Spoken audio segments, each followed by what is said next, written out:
జై కాళీకృష్ణ భగవాన్, జై జగన్మాత, జై ఓం నమో కాళీకృష్ణ భగవాన్ వారికి జై.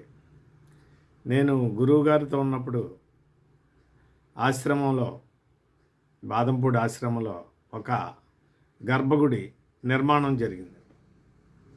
ఆ గర్భగుడి నిర్మాణం జరిగిన తర్వాత ఆ గర్భగుడిలో గురువుగారి యొక్క నామం అయినటువంటి ఓం నమో కాళీకృష్ణ భగవాన్ని ఒక పాలరాతి మీద చెక్కించి రాజస్థాన్లో దాన్ని ప్రతిష్ఠ చేయడానికి ఒక కార్యక్రమాన్ని ఏర్పాటు చేశారు. ఆ కార్యక్రమం దగ్గర ఒక 7 రోజులు కంటిన్యూస్గా జరిగిందండి. జరిగినప్పుడు దానికి ముందు ఈ కార్యక్రమం 7 రోజులు దగ్గర ఒక 1,00,000 మంది దాకా భక్తులు వస్తారని ఒక అంచనా వేసి కమిటీ మనం ఏమేం పనులు చేయాలి, ఏమేం ఫెసిలిటీస్ వాళ్ళకి ఏర్పాటు చేయాలని ఒక మీటింగ్లో ఏం నిర్ణయించారంటే, ఒక ఆశ్రమ తరపుని ఒక క్యాంటీన్ను పెడదాం అని ఒక నిర్ణయం తీసుకున్నారు. భోజనాలు మామూలుగా ఆశ్రమంలో ఉచితంగా ఉంటాయి. ఆ భోజనాలు అందరికీ టైంకి ఒకవేళ అందించలేకపోయినా, ఒకవేళ ఏదైనా పరిస్థితి అక్కడ ఏదైనా సమస్య వచ్చినా ఇబ్బంది లేకుండా క్యాంటీన్ అనేది పెడితే అది కంటిన్యూస్గా కొంతమందికి ఉపకారంగా ఉంటుందని ఒక ఆలోచనతోటి ఆశ్రమ తరపున ఒక క్యాంటీన్ ఏర్పాటు చేద్దాం. ఈ క్యాంటీన్ బాధ్యత నేను తీసుకున్నాను. అంటే ఆశ్రమం తరపునే మన సర్వీస్ అంతే. అది నిర్ణయం తీసుకున్నారండి. అలాగే అని నేను దానికి సంబంధించిన మనుషుల్ని, దానికి సంబంధించిన ఈ యొక్క ఉంటాయి కదండి పాత్రలు, గ్యాస్ సిలిండర్లు, ఇవన్నీ నేను ఒకటొకటి దగ్గరికి అన్నీ ఒకటొకటి పోగు చేసుకుంటున్నానండి. పోగు చేసుకున్న సమయంలో ఈ కమిటీ సభ్యులు మా ఈ గురువు గారి ఆశ్రమ కమిటీ ఒకటి ఉందండి పెద్దలు. వాళ్ళు రోజు తాడేపల్లిగూడెం ఏదైనా పని మీద వెళ్ళినప్పుడు అక్కడ ఒక గురువుగారు భక్తురాలు ఒక ఆవిడ హోటల్లో వ్యాపారం చేసుకుంటుందండి. ఆ హోటల్కి కమిటీ వాళ్ళు ఎప్పుడన్నా ఆశ్రమం పని మీద అక్కడికి వెళ్ళినప్పుడు వీళ్ళు వచ్చారు కదా అని చెప్పేసి వీళ్ళకి ఉచితంగా ఆ టిఫిన్ కానీ కాఫీ కానీ ఇవ్వడం ఇలాగా జరుగుతూ ఉండేదటండి. అది నాకు తెలీదు, తర్వాత తెలిసింది అది.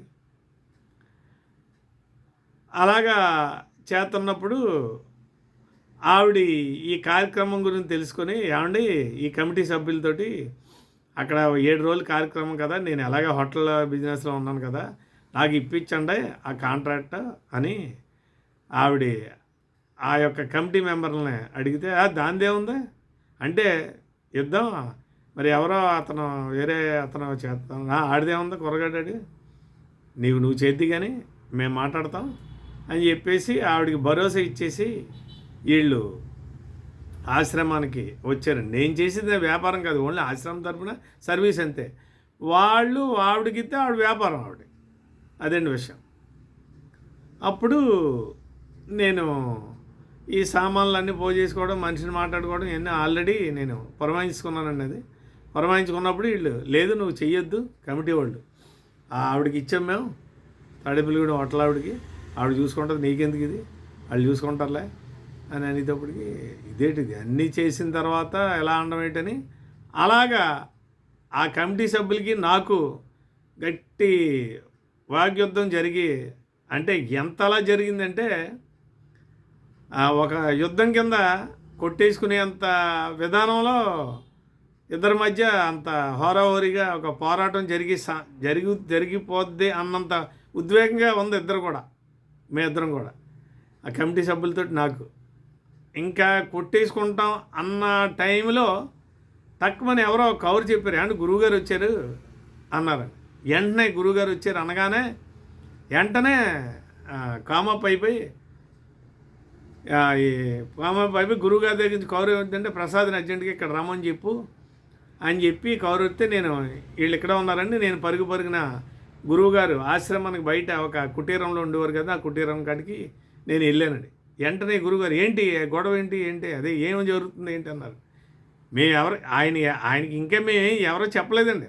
ఆయన ఇక్కడ జరుగుతుందనే ఒక గొడవ ఆయనకు ముందే తెలుసు.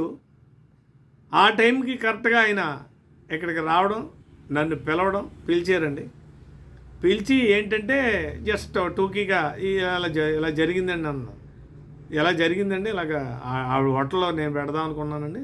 నేను అన్నీ అన్ని సామాగ్రి సమకూర్చుకున్నానండి. అయినా ఆవిడకి ఇస్తాను అన్నారండి. నువ్వు చెయ్యొద్దని అంటున్నారండి. అయితే ఓహో అలా అన్నని చెప్పి నీ చెవు నా దగ్గర నీ చెవి ఇలా పెట్టరా అన్నారు. ఏదో కొద్దిగా దూరంగా ఇలా పెట్టానండి.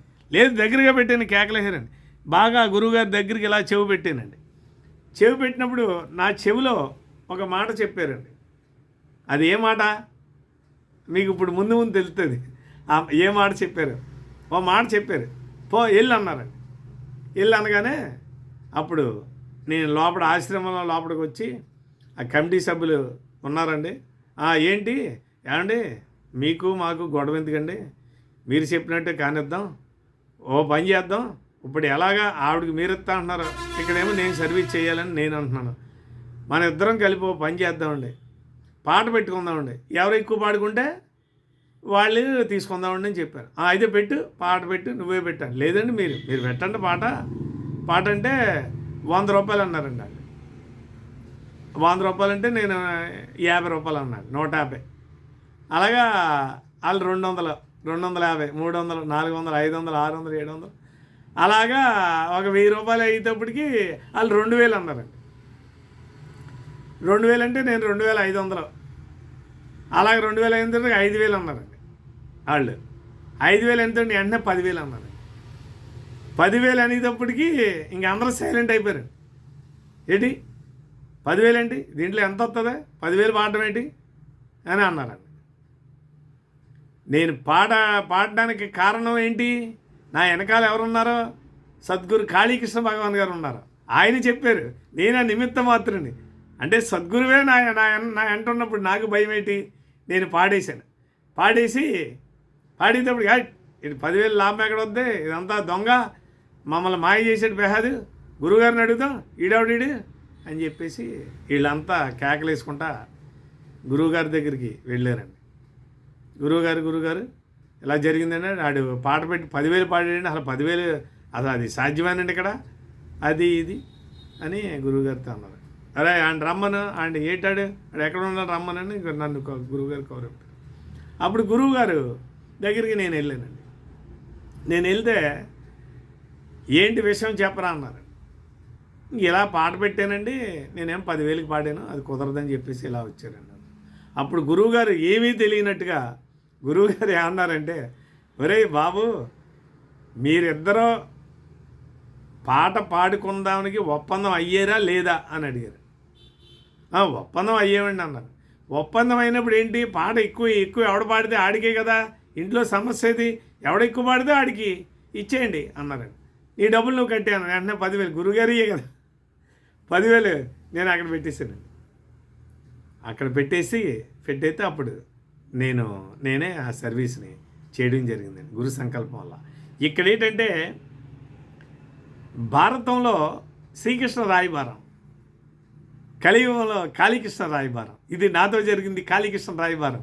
ఎందుకంటే భారతంలో నీకేం కావాలంటే పాండవుల్ని కృష్ణ నువ్వే కావాలని వారు అనడం జరిగింది పాండవులు.